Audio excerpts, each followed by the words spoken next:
3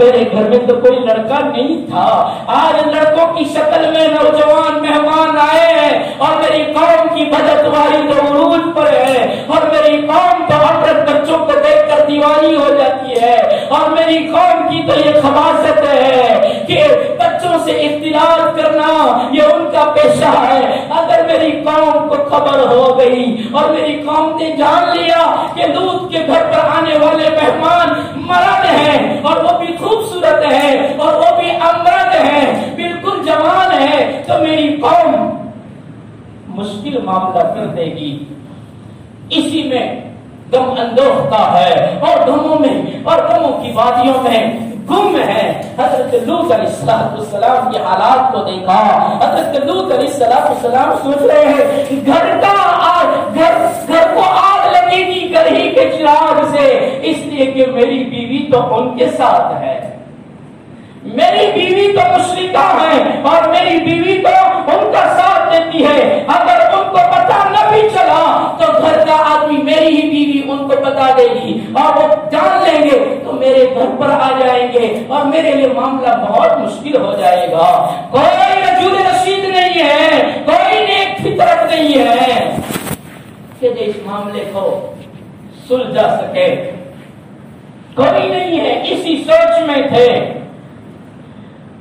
کہ قوم کو پتہ چل گیا، خبر ہو گئی کہ لوط کے گھر پر مہمان آئے ہیں اور وہ بھی نوجوان خوبصورت آئے ہیں، سارے کے سارے دوڑ پڑے اور لوط علیہ السلام کے گھر کا گھیراؤ کر لیا۔ لوط علیہ السلام کا پورا گھر گھیر لیا گیا۔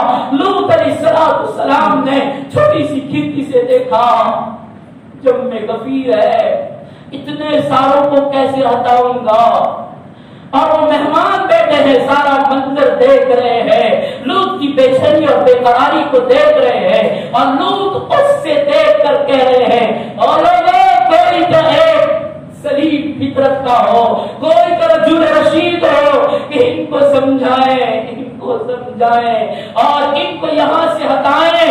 کون کرے گا، کون کرے گا؟ ارے چلے جاؤ، یہ آنے والا تو اجنبی ہے، یہ آنے والے تو مہمان ہے اور مہمانوں سے بدتمیزی نہیں کی جا سکتی اور مہمانوں سے خباثت نہیں کی جا سکتی، مہمان کا اکرام کیا جاتا ہے۔ اگر گھر پر دشمن بھی آ جائیں تو اس کا اکرام کیا جاتا ہے۔ ارے یہ مہمان آئے ہیں، ان کے ساتھ ایسی بدتمیزیاں نہیں کیا کرتے، یہ تہذیب و تمدن کے خلاف ہے۔ میری بات کو سمجھو، کوئی نہیں سنتا، کوئی نہیں سمجھتا اور سب کہہ رہے ہیں نہیں نہیں دروازہ کھولو، ان کو ہمارے حوالے کر دو، ان کو ہمارے حوالے کر دو۔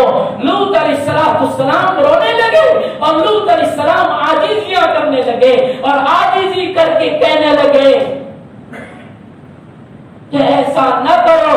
جب ان کی عاجزی، ان کی آنسو اور ان کی آنکھوں کی نمی کو دیکھا تو فرشتوں نے تسلی دیتے ہوئے کہا او اللہ کے پیغمبر، اتنا بے قرار کیوں ہوتے ہو، اتنی بے چینی کیوں کرتے ہو؟ فکر نہ کرو، وہ ہم پر قابض نہیں ہو سکتے، وہ ہم پر مسلط نہیں ہو سکتے، ہم ان پر مسلط ہونے کے لیے آئے ہیں۔ فکر نہ کرو، ہم انسان نہیں ہیں، ہم اللہ کے فرشتے ہیں، عذاب لے کر آئے ہیں۔ لوط علیہ السلام کو جب یہ کہا، لوط علیہ السلام ایک دم چوکنا ہو گئے۔ کیا کہتے ہیں؟ ہاں یہ تو انسانی شکل میں اللہ نے امتحان کے لیے بھیجا ہے، ان کی بدعتواریوں کو ثابت کرنے کے لیے، ان کی خباثتوں کے ثبوت کے لیے کہ کیسی خبیث ترین قوم ہے کہ جب بھی نوجوان کو دیکھتے ہیں، امرت کو دیکھتے ہیں، خوبصورت کو دیکھتے ہیں تو دیوانے بن جاتے ہیں۔ اللہ نے ہمیں انسانوں کی شکلیں دی ہے، ہم انسان نہیں ہیں، ہم فرشتے ہیں، فکر نہ کرو، غالب نہیں آ سکتے۔ سنو، لوط سے کہہ رہے سنو، ہم آپ کو پیغام دے رہے ہیں کہ اللہ نے عذاب کا فیصلہ کر دیا ہے اور آج رات کو عذاب آئے گا، کیا کیا جائے؟ تو لوط علیہ السلام کو فرشتے کہہ رہے ہیں آپ رات جب پہلا حصہ ہو، پہلا رات شروع ہو، آپ پچھلے دروازے سے نکل جانا اپنی بچیوں کو لے کر، اپنے اہل خانہ کو لے کر، میری بیوی اس کو بھی لے لو، اس کو بھی لے لو، اس کو کہا تو اس کے بارے میں مختلف روایتیں ہیں، وہ بتائیں گے انشاءاللہ. تو اس کو بھی کہا کہ چل. اور رات کا جب شروع ہوا، رات شروع ہوئی، یہاں حضرت لوط علیہ السلام اور ان کی بچیاں اور بیوی کو لے کر نکلے. اور یہ پیغام تھا اللہ کی طرف سے کہ جب چلیں تو پیچھے مڑ کر نہ دیکھیں. کیسی بھی آواز آئے، کیسی بھی کڑک ہو، کیسی بھی رونے چیخنے چلانے کی آواز ہو، خبردار پیچھے مڑ کر مت دیکھنا. جو پیچھے مڑ کر دیکھے گا اس پر بھی وہی عذاب آئے گا جو ان پر آئے گا. سیدھے سیدھے چلنا ہے. حضرت لوط علیہ السلام کو پیغام دیا اور کہا رات برابر اندھیری ہو جائے گی، آخر رات ہو جائے گی، ان کے اوپر عذاب آئے گا. حضرت لوط علیہ السلام اپنے اہل خانہ کو لے کر نکلے. رات کا آخر ہوا حصہ تو ایک چیخ آئی. اللہ تبارک و تعالیٰ نے جبرائیل کو فرمایا جبرائیل ایک چیخ لگا، ایک آواز لگا. حضرت جبرائیل نے ایک آواز لگائی، ایک چیخ لگائی. اس چیخوں نے قوم لوط کے کلیجوں کو پھاڑ دیا. اس ایک آواز نے، اسے چیخ نے ان کے کلیجے پھاڑ دیے اور سب کو ختم کر دیا. اور اس پر بس نہیں، چیخ کے بعد جب سب کے سب ختم ہو گئے، ایک روایت میں فرمایا جب یہ چیخ لگی اور قوم کے کلیجے پھٹے تو اس عجوزہ نے، اس لوط علیہ السلام کی بیوی نے پیچھے مڑ کر دیکھ لیا. فرمایا جیسا ہی پیچھے مڑ کر دیکھا اللہ نے وہی اس کو پتھر بنا دیا، وہی وہ پتھر بن گئی. اللہ نے اس پر بھی عذاب بھیج دیا اور وہ پتھر بن گئی، وہ بھی ہلاک ہو گئی. اور کسی نے بھی پیچھے مڑ کر نہ دیکھا، نہ بچیوں نے دیکھا، نہ لوط نے دیکھا. وہ چل رہے ہیں، چیخ ختم ہوئی، اللہ نے آسمان میں سے پتھر برسائے. وہ کرنے پر قادر ہے. وہ چلچلاتی دھوپ میں کڑاکے اور بجلیاں بھی بھیج سکتا ہے. میں اور آپ دیکھ رہے ہیں وہ کڑاکے کی گرمی کے موسم میں وہ ہواؤں کی جھونکے اور طوفان کی شکلیں بھی بھیج سکتا ہے اور راستوں میں درختوں کو گرا کر راستے بھی بند کروا سکتا ہے. وہ اس کی طاقت ہے. وہ موسموں کا محتاج نہیں ہے. وہ جب چاہے جیسا کرنا چاہے کر سکتا ہے. اوپر سے اللہ نے آسمان میں سے پتھر برسائے اور کیا اس کی قدرت کے کرشمے ہے. جو پتھر آتا تھا اس کے اوپر نام بھی لکھ کر آتا تھا کہ یہ پتھر اس کو لگے گا. جس کے نام کا پتھر ہوتا وہ پتھر اس کو لگتا. اور اللہ نے اس قوم کو ختم کیا. پھر اللہ نے فرمایا فرشتوں سے، وہ 3 فرشتے آئے تھے، ان کو زمین سمیت اوپر تک اٹھایا. ساری قوم کو زمین سمیت ان کو اوپر تک اٹھایا اور اوپر لے جا کر پھر ان کو الٹا پٹک دیا اور اللہ نے ان کا نام و نشان مٹا دیا. اسی کو اللہ قرآن میں بیان فرما رہا ہے اذ نجیناہ وأہلہ اجمعین الا عجوزا فی الغابرین. بچیاں بچ گئی، لوط بھی بچ گئے، لیکن وہ بوڑھی نہیں بچی، اس لیے کہ ایک روایت کے مطابق وہ گھر سے تیار ہی نہ ہوئی. رات کو جب کہا کہ چل نکلنا ہے، کہا میں نہیں آؤں گی، میں تو انہی کے ساتھ رہوں گی. ایک روایت. دوسری روایت فرمایا کہ نکلی اور تھوڑا راستہ چلنے کے بعد کہنے لگی مجھے گاؤں والے یاد آتے ہیں، شہر والے بستی والے مجھ سے چھوڑے نہیں جا سکتے. لوگ آپ کو چھوڑ سکتی ہوں، بچیاں بھی چھوڑ سکتی ہوں، لیکن بستی والوں کو نہیں چھوڑ سکتی. یہ ماں ہو سکتی ہے جس کو اپنے اولاد ہی پیاری نہ ہو، جو اپنے معصوم بچوں کو چھوڑ کر طلاق لے لیتی ہے. آج اس زمانے میں چھوٹے بچے ہیں اور تھوڑا سا ظلم ہوا، تھوڑی سی 19-20 ہوا تو کہا نہیں مجھے طلاق دے دے، تیرے بچے لے جا. تو کیسی ماں ہے؟ تو کیسے پتھر سینہ رکھتی ہے کہ تجھے تیری اولاد بھی پیار نہیں آتا، دودھ پیتے بچے کو چھوڑنے کے لیے تیار ہو گئی. یہ تو لوط کی بیوی تھی کہ اپنی بچیوں کو اپنے شوہر کو چھوڑ دیا اور کہا میں گاؤں والوں کو بستی والوں کو نہیں چھوڑ سکتی. واپس آ گئی آدھے راستے سے واپس آ گئی اپنے بستی میں، اور جس کی وجہ سے اس کو بھی الا عجوزا فی الغابرین، ہلاک ہونے والوں میں اس کو بھی شامل کر دیا گیا۔ ایک دوسری روایت، تیسری روایت وہ جو ابھی سنائی گئی تھی کہ چلی تو تھی لیکن پیچھے مڑ کر دیکھ لیا، نہ کہا تھا پھر بھی، جس کی وجہ سے اس کو ختم کر دیا گیا۔ اسی کو اللہ نے بیان فرمایا۔ یہ ساری وجہیں تھی، ورنہ یہ صرف ترجمہ کر دیا جاتا تو آپ لوگوں کے ذہن میں سوال ہوتا کہ وہ وجہیں کیا تھی، وہ کارن کیا تھے جس کی وجہ سے اس قوم کو ہلاک کر دیا گیا۔ تو ان کی وجہیں، ان کی بدعتواریاں، ان کی خباثتیں سنا دی گئی جس کی وجہ سے ان کو ختم کر دیا گیا۔ پھر اللہ تبارک و تعالیٰ فرما رہے ہیں ثم دمرنا الآخرین، اور پیچھے رہنے والوں کو ہم نے تہش نہش کر دیا۔ دمرنا، تدمیر کہتے ہیں تہش نہش کرنے کو۔ اللہ نے سب کا تہش نہش کر دیا اور ایک بھی نافرمان زمین پر باقی نہیں رہا۔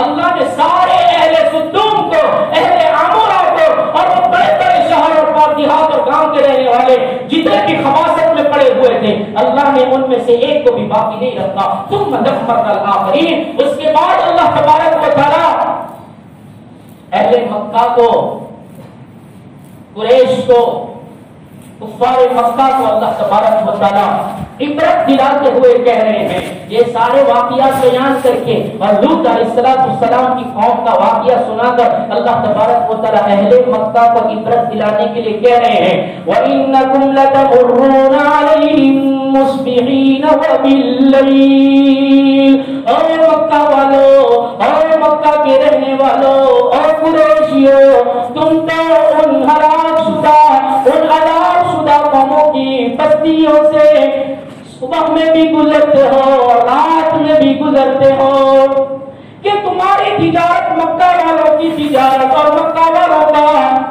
تجارت کا معاملہ مصر سے، ملک شام سے، فلسطین سے ہوا کرتا تھا، تو تم ملک شام جانے کے لیے، فلسطین جانے کے لیے، مصر کے لیے جانے کے لیے اسی راستے سے جاتے ہو جس راستے میں اہل صدوم کی بستیاں ہیں، اہل عمورہ کی بستیاں ہیں، وہاں سے گزرتے ہو، اور تم ان کے کھنڈرات کو بھی دیکھتے ہو، ان کی تباہی کے کرشمے بھی دیکھتے ہو، ان کی بربادی کی نشانیاں بھی دیکھتے ہو۔ وَإِنَّكُمْ لَتَمُرُّونَ عَلَيْهِمْ مُصْبِحِينَ وَبِاللَّيْلِ، مصبحین صبح کو کہتے ہیں، باللیل رات کو کہتے ہیں۔ صبح میں جاتے ہو، کبھی کبھی رات میں بھی سفر کرتے ہو، اور ان دونوں وقتوں میں تم ان کے کھنڈرات کو دیکھتے ہو، نشانیوں کو دیکھتے ہو۔ ان نشانیوں کو دیکھ کر عبرت حاصل کیا کرو، اپنی آنکھوں سے دیکھتے ہو، اور اس بحر میت کو بھی دیکھتے ہو۔ صاحب معالم العرفان نے یہ لکھا، اس بحر میت کو دیکھتے ہو، آج بھی وہ بحر میت ہے، اور شرق اردن کے اس علاقے میں اس سمندر کو دیکھتے ہو جس کی حالت یہ ہے کہ آج بھی کوئی جاندار اس میں زندہ نہیں رہتا۔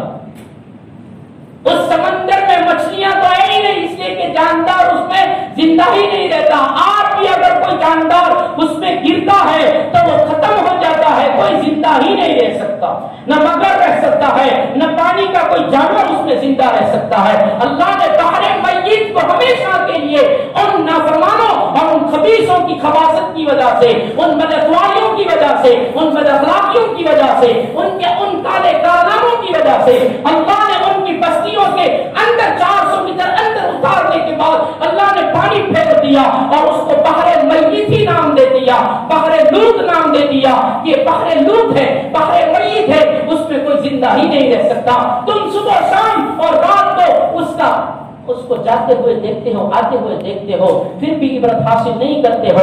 ان لوگوں نے لوط کی تکذیب کی، لوط کی باتوں کا مذاق اڑایا، لوط کا خطہ اڑایا، اور لوط علیہ السلام کے بارے میں انہوں نے ان کو بڑی تکلیفیں پہنچائی اور ان کی بات کو تسلیم نہ کیا، جس کے نتیجے میں اللہ نے ان پر یہ عذاب بھیجا۔ اور اہل مکہ اور قریش مکہ، اگر آپ بھی ہمارے آخری نبی محمد رسول اللہ صلی اللہ علیہ وسلم کی بات کو تسلیم نہ کرو گے اور ان کی بات کو نہ مانو گے اور ہمارے نبی کو تکلیف پہنچاؤ گے اور عبرت حاصل نہ کرو گے، ہمارے نبی کو